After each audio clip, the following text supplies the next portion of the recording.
Well, as G20 leaders prepare to meet in London, the Financial Times website has published a draft communique of the summit.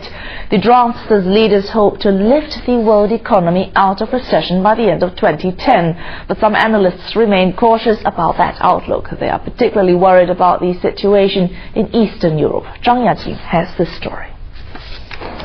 The 24-point draft communique sets out actions to be taken on hedge funds, bankers' pay, tax havens, currency valuation and bank capital reserves.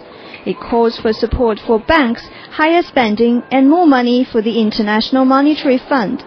But it appears to contain no specific numbers on further government stimulus measures to boost demand.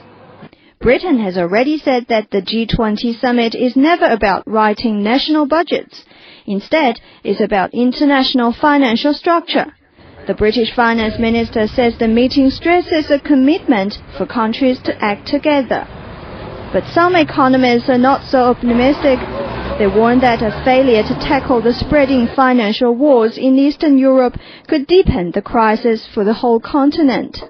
So far, the signs are encouraging, but if the global rhetoric on helping Eastern Europe fails to pan out as the market is currently hoping for, then the repercussions can be quite serious, given that the Eurozone and Eastern Europe are so heavily interlinked. Eastern Europe's financial wars have already caused upheaval across the region. The IMF warns the collapse of the region's economies could have a domino effect across the continent and beyond, provoking another wave of crisis. So far, Latvia, Hungary, Ukraine and Romania have received bailout packages led by the IMF.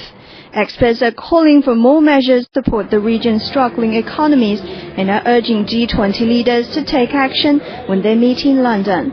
Zhang Yajing, CCTV.